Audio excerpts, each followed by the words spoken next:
Hello and welcome to another Monday episode of the Reignmakers Fantasy Golf Show presented by DraftKings. Reignmakers on Mondays, as you all know, we do the recap and preview episode. This week, we're going to recap an incredible Memorial events, awesome weekend of golf over there in Dublin, Ohio at Muirfield Village. Jack's Place was just fantastic theater on Sunday. We'll get into all of that. We've got 1 week until the US Open, and the tournament that helps us get there is the RBC Canadian Open, one of the longest running golf tournaments that get played on the PGA Tour. I think it's like the third or fourth oldest tournament. So we'll get into what is a Rory and everyone else field, and we'll also get into some other unique angles and things specific to Reignmakers. Some crafting announcements have been out there. There's leaderboard movement that's happening. Lots of different things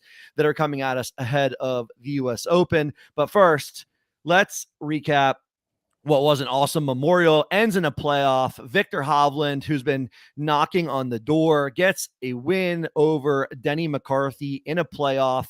McCarthy kind of an absolute heartbreaking performance in 2 holes. Bogeys the 18th hole that would have given him the outright win. The 72nd hole makes bogey, gets Viktor into the playoff, and that was really all Viktor really needed. Ends up McCarthy makes bogey on the playoff hole. Viktor makes par, ships in a nice 7-footer to get what is Viktor Hovland's signature win in his career. I mean, Viktor Hovland has done nothing but play absolutely fantastic in majors and these big events. It was a matter of time. McCarthy lets him into the playoff, and Viktor runs right through that open door. All he needed to get the biggest win of his career. TJ, how was your weekend? What did you think of the Memorial, and what other stuff were you getting into? Yeah, weekend was good. Good to see Viktor Hovland getting in the winner's circle. I feel like that's someone that we've been talking a lot about on this show, and someone who, just generally speaking, always high on his game. And I actually remember talking about him. I thought that he didn't have the short game and the around the green game that he would need to win a tournament like this, but great to see that. And I expect that over the next couple of years, we will see plenty of victories from Viktor Hovland. And like you said, yeah, this kind of his marquee notch on his belt. And it's going to be when a major for Viktor Hovland, going to be one of the talking points, I'm sure, going into the next ones. And specifically, we got the US Open coming up next week. So awesome tournament. Memorial is always a fun one. I actually did not personally get to watch a ton this week. I was busy on the golf course myself, had my club championship at the club that I belong to. So I had to, how it works is that we have a little qualifier round on Friday and Saturday. So you get put into your different flights based on your handicap. Everybody plays 1 stroke play round, and then based on your score, you get seeded into a 16-person bracket, and then it's match play from there. So I went out on Friday, shot my career best, a 75 in the qualifying round, locked down the number 1 seed in my bracket, and then on Sunday yesterday, won my first match, 7-5 on the 13th hole. So good week of golf for me in terms of being on the course. And I also got 2 little, nothing crazy, but 2 little $60 Reignmakers cashes as well. So stacking up some cash there. So yeah, didn't spend a ton of time sitting on the couch watching golf, but golf was definitely a major piece of my weekend, and it was a good one indeed.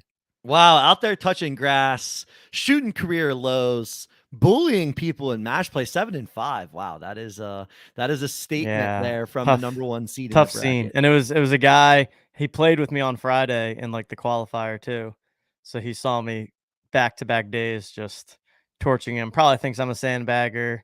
Probably like, why is this guy in the B flight? He's absolutely destroying me.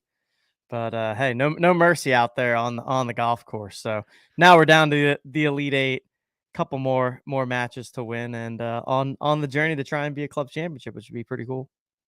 That is pretty cool. Follow and stay tuned here for TJ's Club Championship journey over the course of the next week or so. That's going to be fun to continue to keep an eye on. And yeah, I mean, it is absolutely golf season. Get out there, touch some grass, enjoy the game. My favorite thing about people in our Discord and people in our community have been the number of people who have said, I never once watched golf. I never really thought I would enjoy golf, who have been absolutely loving Reignmakers, have been loving getting into golf, and golf as a sport is certainly still in the niche category, but I definitely think golf is growing. There are a ton of different ways that people are getting exposed to the game, whether that be Top Golf or Pop Stroke or getting out there on the course for the first time or just getting their first set of clubs. A game that everyone can enjoy and fun different angles for people doing fantasy golf first and then kind of getting out there on the course. So love to hear you out there getting better, always working on your game, and playing well when the lights are brightest in the club championship. Love to hear that. Okay, so I think a couple of things I wanted to highlight and recap from Memorial is this tournament.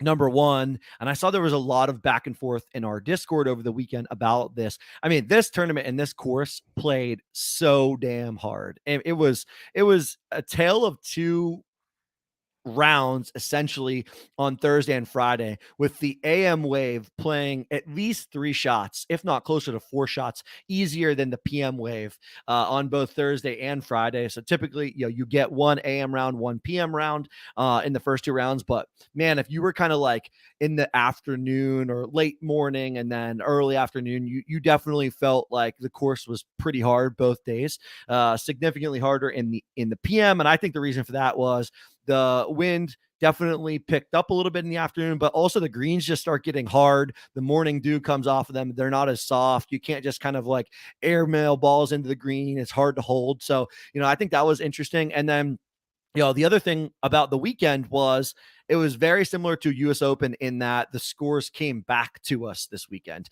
We didn't have anybody running away with it. There weren't that many super under par rounds on Saturday and Sunday. And ultimately -7 got you into the playoff. I had thought, and we had predicted that it would be around 10-ish under par, even less than last year. So down to 7 to get into the playoff. And then it only takes a par to win it on 18 in the playoff. The other thing to call out too is 16, 17, and 18. Those 3 holes just played super hard all week. So you were under stress. Each one of these golfers were under stress for all 18 holes, and even more stress on the final 3 holes coming home, which I think made for some awesome theater.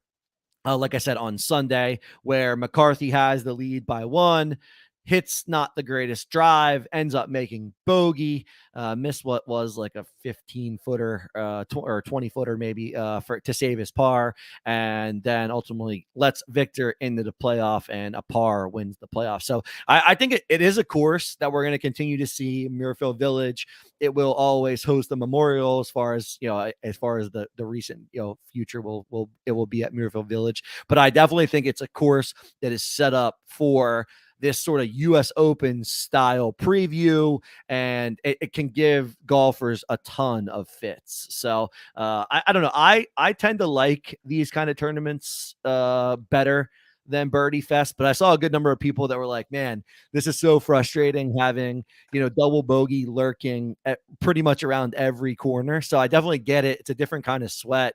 If your guys went out there and made a bunch of double bogeys and you fell, then you'd be right alongside me. I had a lineup in the elite gated contest on Friday afternoon, literally with probably less than 9 holes to play for almost everybody, where that thing was sitting in 5th, and all I did was go backwards from that 9 holes. I mean, my guys were putting up squares all over the place. Did make 5 of 5 through the cut, but even the weekend, it was a lot of squares for the golfers that I had, absent Scotty Scheffler, who was pretty high owned and did make his run up the leaderboard this weekend, but everyone else seemingly was, happy to tread water, and if not treading water, they were coming back pretty quickly. So I think it's just an interesting kind of tournament. It's an interesting kind of sweat in terms of fantasy golf. It's different than your typical birdie fest where you're looking for, your guys to make tons of birdies. You could just be happy with shooting even par and getting getting fantasy points for not making bogeys and double bogeys. So different kind of sweat. And yeah, I think it's a good tournament for, an indication of what we'll see at the US Open at Los Angeles Country Club here in 2 weeks. And yeah, just be aware of that as a Reignmakers player. That can happen. It was definitely a frustrating weekend, sweating Reignmakers, because every time I looked, my lineup was falling more and more out of the money. Ended up cashing for a min cash of $100, a little more than a min cash of $100. So that was fun.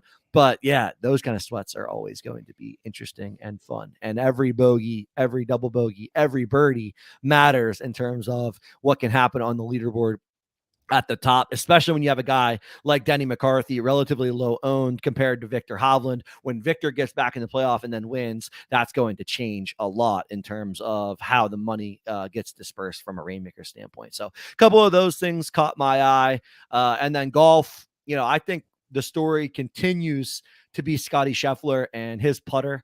Loses 8.5 strokes putting, which after last week's I think it was -7 strokes putting, you would have thought, okay, that was like the worst that Scotty could putt, and comes out and putts worse this week than he did last week, and ultimately still finishes what he was T3, right? Was he third solo or Solo third? Yeah, solo third. Yeah, solo third, one shot off the lead. So even if he, just putts about as good as he putted last week, which was still pretty atrocious by any professional standpoint, even if he only loses 3, 4, 5 strokes putting, he probably wins the golf tournament. And I think Scotty's putter has to be one of the absolute stories of the entire PGA Tour season thus far. And if he ever gets it back, if he ever gets it anywhere near, even with the field, it is going to be Scotty on fire and torching courses left and right. Yeah, no, it seems like every single week he's leaving strokes out there and still finishing in the top 2 or 3. So Scotty doing Scotty things. Backdoors another second place, shooting -5 on Sunday when not a lot of people were going that low. And yeah, just a different kind of tournament when it's playing difficult like that, both from a real golf standpoint, also from a fantasy standpoint. The placement points, finishing points become even more impactful when there's fewer birdies out there. So that's why I feel like in these kinds of tournaments, sweating the DFS and Rainmakers leaderboards on Sunday is even more unpredictable, because you move one guy from 4th place to 8th place, and that could be a giant swing in terms of fantasy points. And yeah, we'll expect something similar to that happening in 2 weeks at the US Open. And in the meantime, we've got the RBC Heritage. Rory also, I think, was a story from this past weekend, was up there towards the top of the leaderboard, one of the leaders going into Sunday. Did not have the greatest Sunday. What, he shoot 3 over par, I think, on Sunday. Ended up finishing for T7. But regardless, good to see Rory in the mix there. He comes in as the odds-on favorite at plus 450 heading into this week. So yeah, good to see Rory playing well. Would have liked for him to have a bit of a better finish on Sunday, but I still think that's the best we've seen from Rory in recent memory. And a couple other guys that have been kind of up there. Siwoo Kim finishing in 4th. He's someone who we often bring up on this show. Adam Schenk with another top 10 finish. Adam Scott as well, playing good golf. Tyrrell Hatton, Fitzpatrick. Like, I feel like a lot of the guys that we end up discussing on this show really found themselves onto the leaderboard this past Sunday, which is good. And those are often people that we're targeting week to week in Rainmakers. And so hopefully people I saw in Discord look like the Jokers had a nice week, some good scores, good finishes, both from a Rainmaker standpoint, also in the OTM Blitz Fantasy, which for those of you that checked out the Blitz Pick'em, we also now have the RBC Open Golf Pick'em packs available at otmnft.com/Blitz Fantasy. So you can go on, purchase those packs for 99 gold. But yeah, overall feeling pretty good about where we're at as a community in terms of the A, types of golfers in general we've been going after, but B, even some of the specific player takes that either we've had on the show or that people have had in Discord. Definitely feeling pretty good, feeling pretty dialed in. And it's good timing because we got some exciting tournaments coming up the next couple weeks. Yeah, it is good timing. Great call on Rory. It was tough Sunday round for Rory. Would have loved to see him end up getting the victory. Just didn't have his A game on Sunday, and I feel like this is not a this is starting to be a little bit of a repetitive pattern for Rory on the weekends, where even he's kind of admitted at the PGA Championship he felt like he didn't have his A game, felt like he was kind of getting it around, and he ended up placing well. But if you don't have your A game and you're in that final pairing on Sunday, you're always kind of chasing a number. You're seeing what other people are putting up. It can be really, really tough to just like go out there, stay zoned in, stay focused. Not to get too far off the Rainmakers topic, but I think this is why Brooks Koepka is so good in these major championships. And there was a lot of different articles related to how Rory approaches, being late in a major, and how Brooks kind of just thinks, I go out and I play my game and I know I'm good enough. My game as is, I know I can be good enough. And he kind of just stays really focused on his own game versus I think Rory, there is a lot of like outside influence seemingly that is impacting what he does or how he's playing and things like that. So it'll be interesting to keep watching, but it does seem like Rory has yet to put it together for 4 rounds. Awesome to see him still making his way into the tops of these leaderboards. But if he puts, a solid Sunday round together, I think nobody really has a chance to chase down Rory. So it'll be interesting to see if he's able to do that. 2 more majors ahead of us, US Open in a week, and then obviously have the Open in the next 5 or 6 weeks or so. So a couple more majors to go for this season, and it's always fun when Rory gets himself in the mix. He's obviously one of, if not the biggest name in golf globally at this point, for who has the competitive juices to fly and compete with the Rahms and the Schefflers of the world. So yeah, fun when Rory's in the mix. And then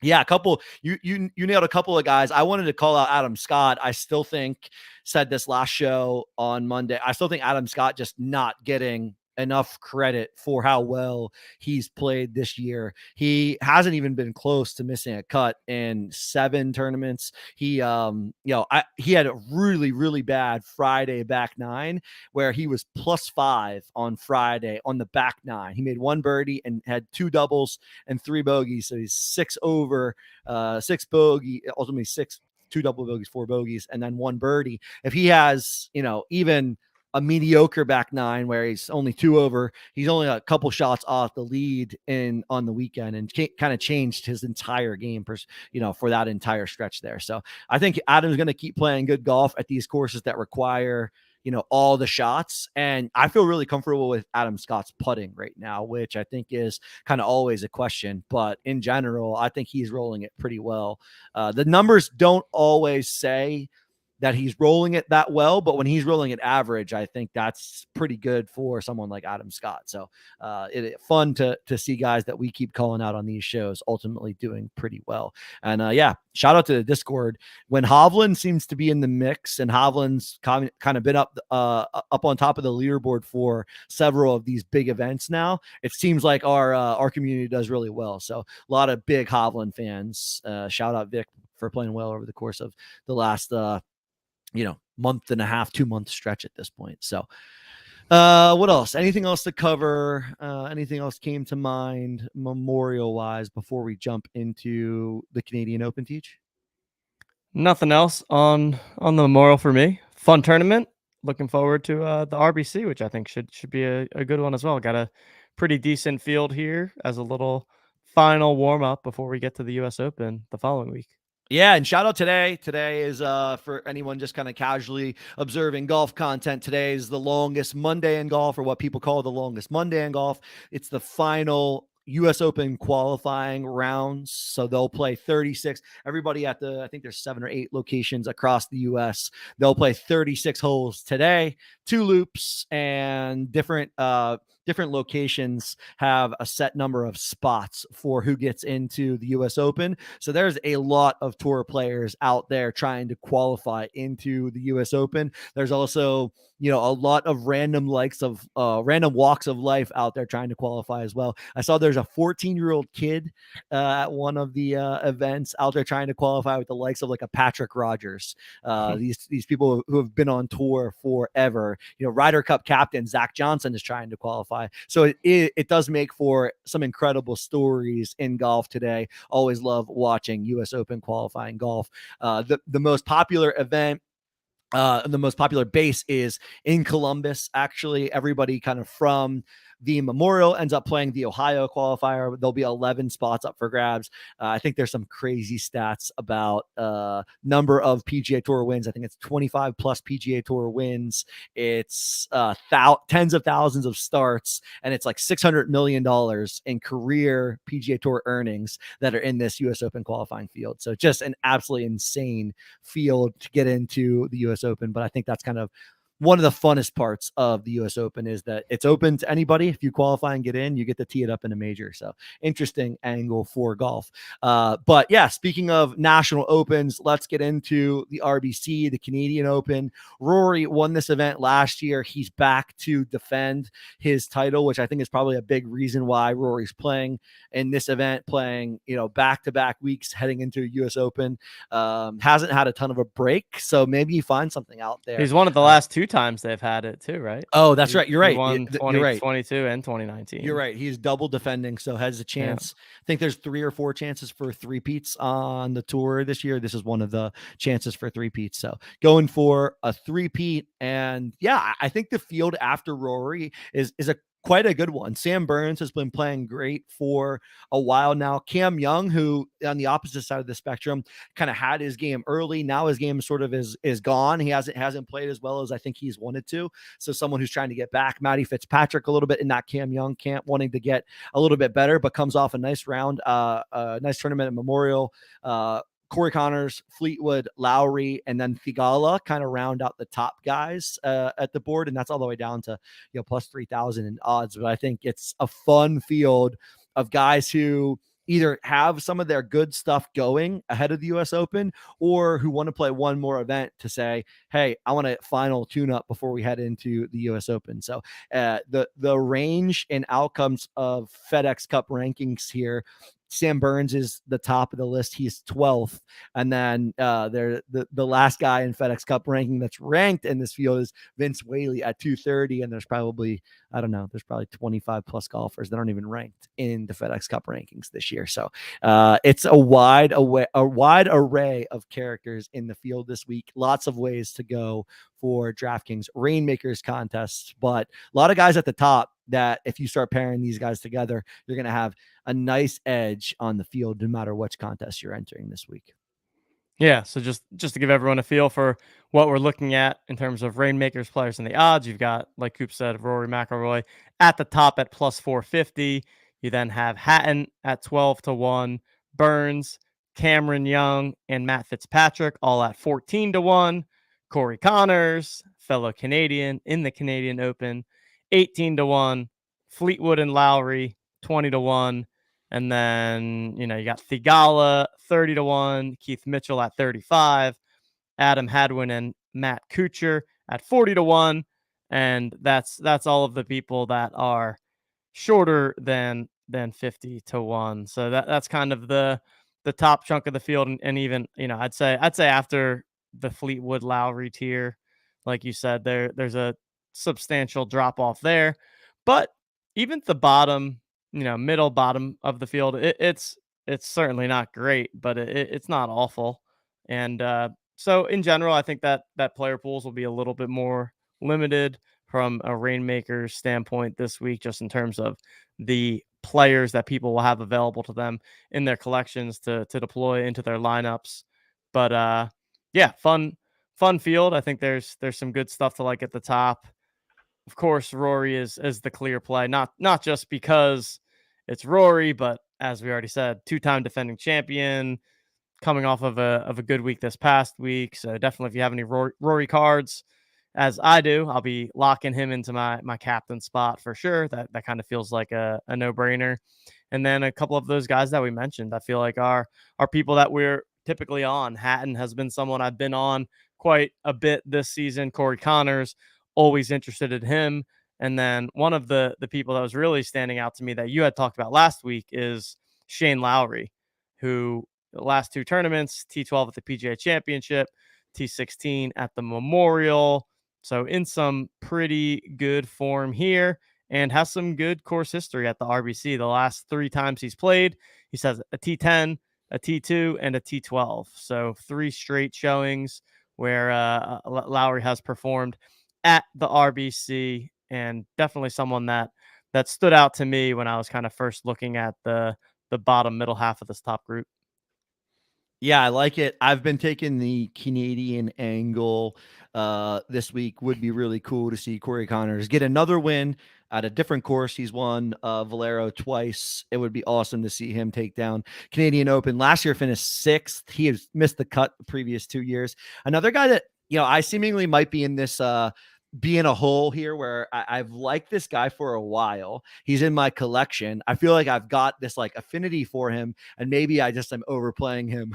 But it's Adam Svensson. I like his game, and another Canadian guy. He finished T21 last year, and then previous to that missed 2 cuts in a row. So I'm pulling for the Canadian guys in their home open to play well. And yeah, Corey Connors is a favorite of ours, somebody who strikes the ball really well, someone who you're going to have some frustrating times tracking him on the PGA Tour app on the greens, because he'll inevitably miss a couple 7, 6, 5 footers, but someone who is always up there in terms of ball striking and has like a solid number on him this week to win. We don't see Connors in this like plus 1800 range a ton. He's usually in that like plus 28 to plus 3500, maybe somewhere in there, depending on the field strength. But he's got as good a chance as anyone to win this event this week. So I've been looking at a couple of guys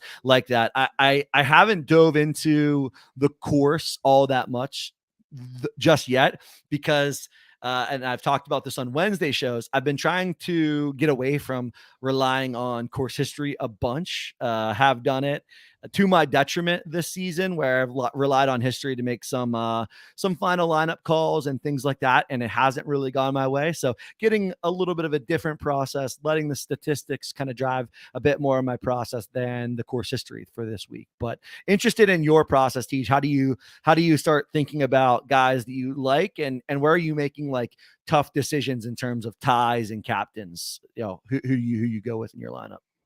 Yeah, I typically start just by looking at the odds boards first and foremost, just to get a feel for the strength of the field that we're dealing with, and in general, like who and how many golfers do I think truly have a shot to win this thing? Because I think there's certainly some tournaments where it's like, okay, difficult course, difficult field.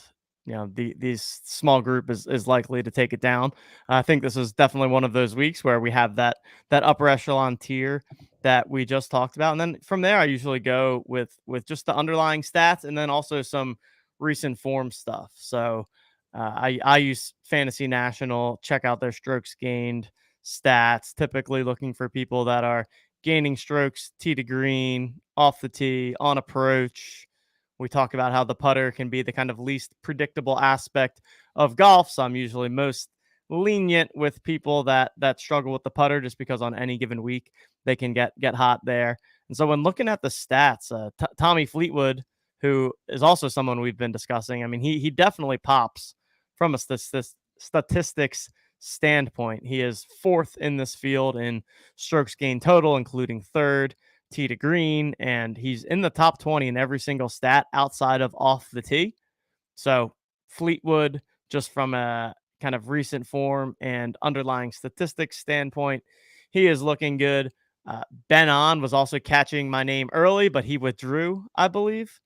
So no more Benny On, unfortunately, in the Yeah, field. I'm not sure what happened to Ben On. Ben On also today was playing in one of those US Open qualifiers that I called out, and I think he kind of just walked off.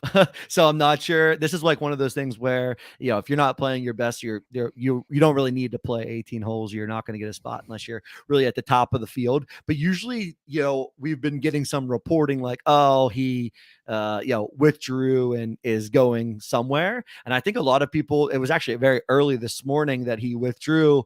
And a lot of people might were guessing that he was just going to take off and head to this, the Canadian Open, but then he withdrew from that as well. So I don't know if he got hurt.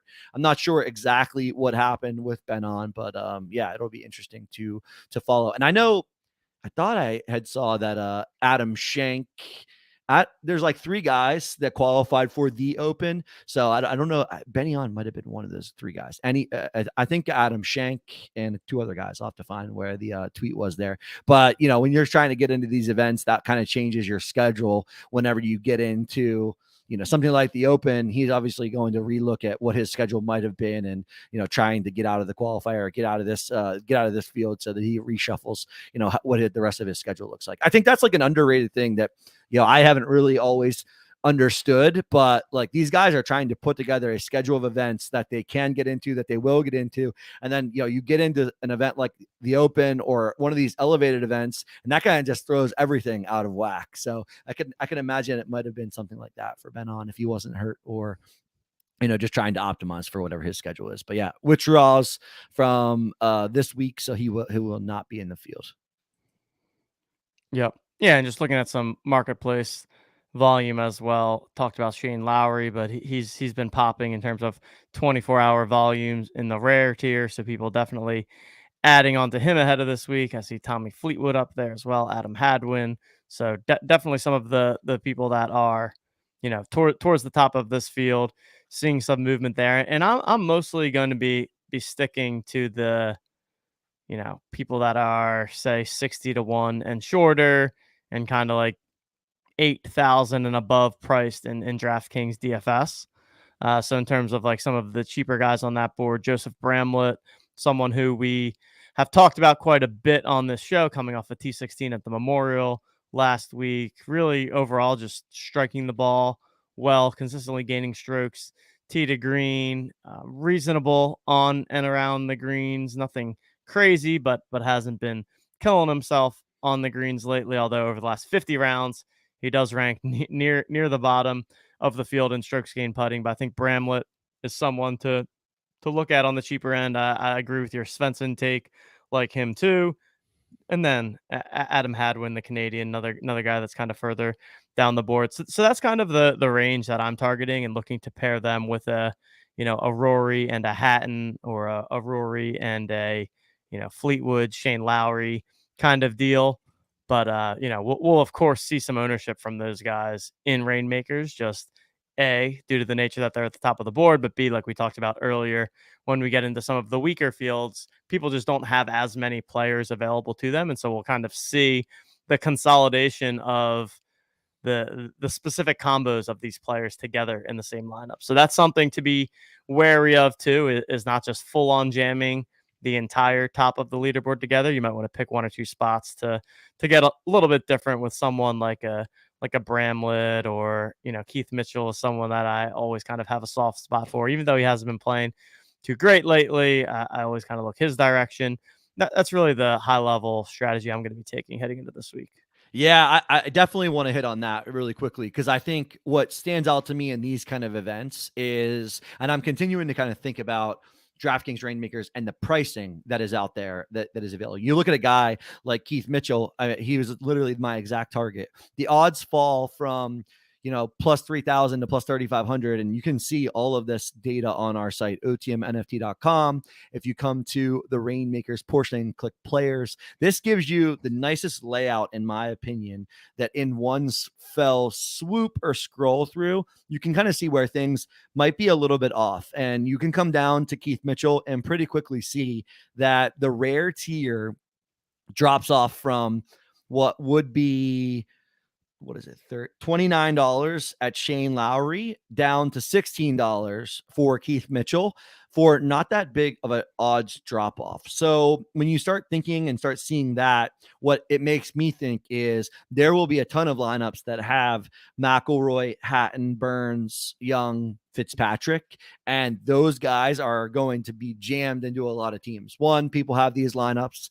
People have a lot more cards and have accrued more cards. Two, you can buy these cards for relatively cheap. So if, let's say, you had 2 or 3 of those top guys, you want it as strong as the lineup as possible. You're still willing to make some investment. You can get a Cam Young for $43, Cam Young rare, $43. So I think that's what happens a lot of the times, especially for anybody who's up in Reignmakers looking to make some smaller bankroll investments and give yourself even more ceiling or upside.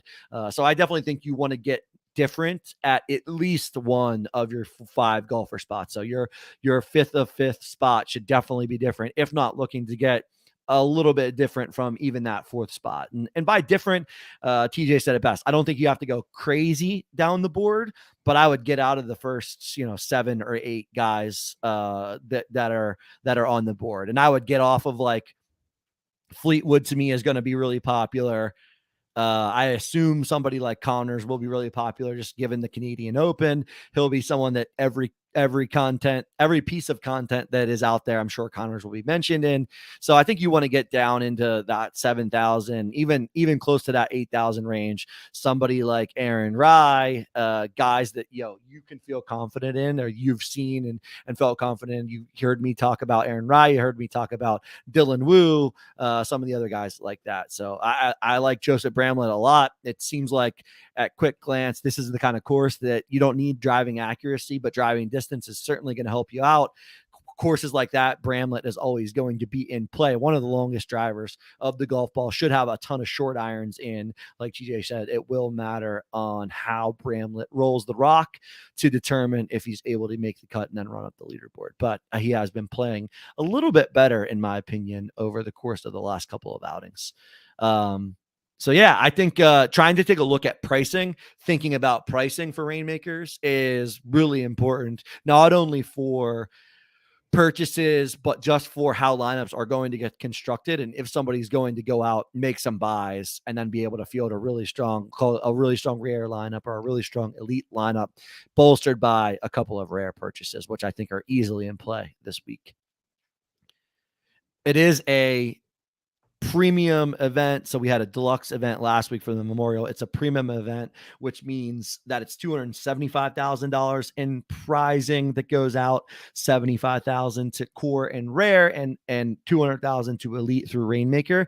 I think for these ones, especially at that elite tier, it's 10,000 to the top, but you're in the money percentage is usually a bit smaller. So that's seemingly how they've been adjusting that. They've kept that $10,000 prize at the top, even in deluxe events. They're 10,000 at the top. So they used to have 20,000. They brought that down to 10. And I think they've sort of used this as a mold for Reignmakers going forward. So what we see when we go from a deluxe prize pool to a premium prize pool is the in the money percentage is a little bit smaller. You also tend to get less lineups, I think, in total. You don't have, the likes of Rahm or Scheffler here and things like that. So tends to have a little less lineups potentially.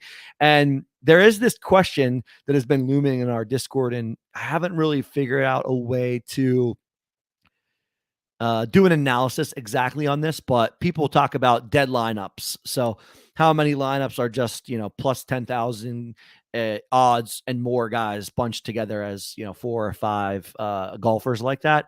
I think in fields like this, there's got to be more quote unquote dead lineups. That's just a gut take. I haven't done the data analysis to really fully understand that yet. But I also think golf variance comes into play, something in an event like this. You're going to have, more of a chance that somebody like Shane Lowry or somebody like Sahith Theegala, Matt Kuchar, Adam Hadwin, that are like in that upper end of the odds board, there's more of a chance that they could miss the cut and somebody else, take advantage of something like that. So yeah, I haven't really done an analysis, but broadly thinking about it in a field like this, there's got to be quote unquote more lineups that need golf variance, call it, to really reach the top of the odds board, or sorry, the top of the leaderboard with the ceiling that you need to win these events. What's your take there, TJ? Any thoughts on dead lineups, how lineups get constructed? Do they have enough ceiling essentially to win some of these tournaments that are out there? Yeah, I think in these ones you can get away with more of playing guys from further down in the odds board, just because, like you said, the top of the leaderboard is not necessarily as rock solid as they would be in some events. So yeah, I think picking 2 to 3 guys from the top and then filling out the other 2 spots with guys from lower down, I think provides the right amount of differentiation. And you kind of want to, pick your fades on some of the guys that are going to be 15-20% owned and hope that they do miss the cut, and then you gain a ton of leverage on the rest of the field in that way. And then, as we always talk about, getting the captain right is super important. I think if you have Rory, playing him in the captain seems super sharp, and if not, landing on the right guy that you want to put into that captain slot, because you really do need your captain to end up winning the tournament, unless it's someone that is either not in Rainmakers or is super low owned winning. For the most part, I think we've seen a trend where you need the captain to be the winner in order to compete. And so you kind of start with the captain and then work your way backwards from there. Yeah, totally makes sense to me. All right, let's get into actually what you said made me start to look at the odds board and see if I had a very clear fade, somebody maybe in the top, plus 2,000 or better odds that I was fading. I look at the list and I actually don't really have anybody. It feels scary fading like Tyrrell Hatton. He's been playing great golf. Sam Burns, like I said, has been really hot. Someone who I would have faded, but I think he's playing better and better and better. I guess, I'm sitting here staring at Cam Young or Matt Fitzpatrick, and like Cam Young on this kind of course when driving is kind of like you can get a nice advantage from being able to hit the ball pretty far. It feels dangerous to fade him. So I guess I'll go out on a limb and say I'm gonna fade Matty Fitzpatrick in this tournament, I guess is where I'll go. Any thoughts on fades from you at the top? Yeah, I don't mind the fade on Fitz. He's kind of someone who I've been a little meh on. Burns, I could see fading Burns too, just because I feel like he's super inconsistent. Like he can go out and finish top 5, or he can easily miss the cut. So when looking at fades, I'd rather fade the volatile guys, just because when you are fading someone, you want them to fully miss the cut and miss out on those 2 extra rounds. So I'll go with Burnsy as my fade for this week at the top of the board. Yeah, I think that makes sense. That's I had him on a narrow list. This like I like those golfers at the top. Somebody who I've gotten to like a ton more from just playing purely Rainmakers is Tyrrell Hatton. Usually as a guy like in traditional DFS, I almost never found myself playing just because of like uh the mental antics and just never really felt comfortable clicking him. But man, he has been really, really rock solid. And seeing that like week in and week out versus, DFS pricing always change. So being able to just like see his performance absent thinking about DFS pricing has been eye opening to me in terms of like a performance from him that's going to be pretty steady. That, he could, as a card, he has been pretty valuable for the majority of the season, I got to assume. No doubt. Yeah, he's been super consistent all year. All right. I want to hit on this crafting and burning really quickly before we dive into TJ's brain and get his winner pick for the week. Crafting and burning is coming to PGA Tour. It's been a long awaited. I think everybody has been dying to do some crafting outside of the weekly crafting recipes that are available for core and starter. So I'll do as quick of an overview as I can, but essentially to craft, you need the crafting token, which those will be available for sale starting tomorrow at 3 p.m. Eastern. You need one of a crafting token and then usually some sort of collection or someone in your portfolio to fulfill these recipes that will be out there. There's going to be a crafting set. The price on the tokens ranges by tier. Core tier $199, $1.99, rare tier $9.99, elite tier $49.99, legendary $99.99, and rainmaker $499.99. I'm not exactly sure like what I'm going to do with crafting just yet. I haven't seen any of the recipes that I'm too interested in, but keep an eye on this because I think this is a game changer in terms of Rainmaker, something that's really unique to your portfolio. And it does seem like they're also doing some stuff with inactive golfers. So golfers like Tiger Woods and who else has been out there? Will Zalatoris. I'm trying to think of guys that, who we would have expected to be playing. Will Zalatoris probably the biggest one there. But if you have those, there's going to be some inactive recipes, so you can trade a golfer in alongside this crafting token. So some utility with the crafting token. So keep an eye on that, because I think it will provide a couple of angles. One, an angle for you to trade in some of your portfolio via crafting and get a golfer that you're excited to play on a given week. But then it also, from a game theory standpoint, should be increasing ownership on these guys that are then crafted. I think we saw this in the core tier, where if a guy was available to be crafted, or you just needed to trade in any other core, and you could get somebody like Aaron Rye. There's been some guys that have been recrafted 3 and 4 times. We tend to see some higher ownership on those guys. I have to imagine that will likely be the case again at the crafting at different tiers. But I think this is a really cool angle and a good time in Reignmakers to be introducing crafting. We're approaching that halfway point in the season. You can make some bets with your portfolio without needing to go to the marketplace, or without needing to rely on a sale. You're going to be able to get another golfer that you can plug in. So I'll be keeping an eye on crafting. I haven't dove in fully to all of the details just yet, but if you're holding one of the greens passes, whether it be professional or champion, you'll be getting some crafting tokens that you can use to take advantage of crafting in your portfolio. Any thoughts that you had, Tej, high level on crafting and how that might impact gameplay as we move through the rest of the season? Guess I'll be putting my dormant Will Zalatoris cards to work and doing the crafting there. But yeah, I mean, these are all elements of the Reignmakers game that I feel like don't get enough chatter. And maybe in the off season of the football season, we can do a podcast that's fully more about these types of dynamics, because I feel like it's like, unless you're glued to the Discord, it's hard to even really know what's going on with these. Like I personally don't even know a ton about the crafting stuff. I find it a little bit difficult to follow, and it's just like not super clear to me of what exactly I should do and when and why. So yeah, I think it's kind of the next evolution of the Reignmakers game is really understanding these nuances, because it does get tricky and is not necessarily the most like obvious thing just from going on to the Reignmakers app. Yeah, I completely agree with this. I also think this is where my brain continues to say that Reignmakers is really new.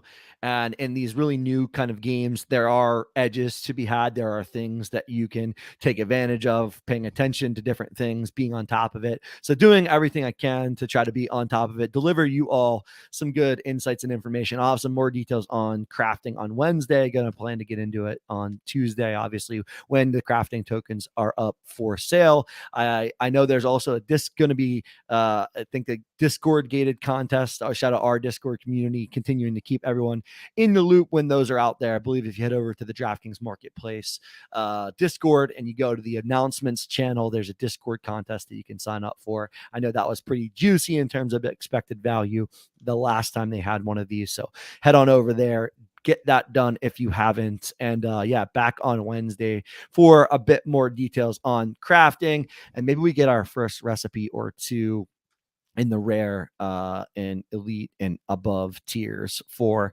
crafting and how that specifically is going to work. All right, TJ, I think it's time.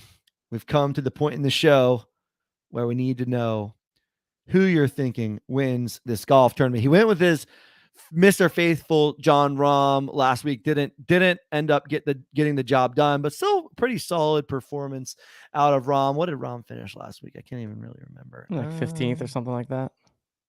Yeah, T. Where is he? I think 15. 16? 16, yeah. 16. T16. a little bit of a kind of a Rory style Sunday, shot 74 Sunday. So he backed up during the weekend. But yeah, I think Rahm was definitely a solid pick. I had picked Rahm over, someone asked me Rahm or Scheffler last week in captain spot, and I had picked Rahm just because of the putter. And I think all made sense. Scotty's putter didn't work, but his short game or his iron game and his off the tee game came to play again per standard. So where are we looking at this week, and who do you like to take home the RBC Canadian Open? I talked about him earlier on the show, but another guy that also finished T16 last week, Shane Lowry. Gonna go to the well with him here. Has some decent course history, has some good recent form, solid underlying stats all the way across the board in terms of his strokes gained. And I don't know. I think I could see him getting the win this week. So Shane Lowry gonna be my pick. I think he's what, 20-1? 20-1. So 20-1. Not a, I mean, it's a little shorter than I would like from a betting odds standpoint, but not the worst bet if you're looking for a little sweat. 20-1 on Shane Lowry, my winner pick for the RBC Canadian Open this weekend. All right, you heard it here first. Shane Lowry, we've liked him the last couple of the weeks. His game's coming around. Love the idea and love the aspect of Shane getting a victory before we go into the US Open, before we go into the Open Championship courses and tournaments that we always like to see Shane playing well in as we head into them, because typically he does play well in those big events. So Shane Lowry is the pick. Tuesday article will be up tomorrow. I'll highlight golfers that I like. Wednesday show, I'll build my lineups. I'll answer any questions that you all have. Would love to hear questions from you. If you've got them, we'll go through crafting in a little bit more detail, take a look at what's available or what's out there. Crafting tokens on sale tomorrow on DraftKings Reignmakers site. Head over there and do that if you're interested. Get on over in the Discord, all the things, fire any questions. And until Wednesday, you'll be hearing from me and I'll be hearing from you all. So until then, enjoy the rest of your day. Enjoy the rest of your week. Golf is still coming at you, and we will talk to you all soon.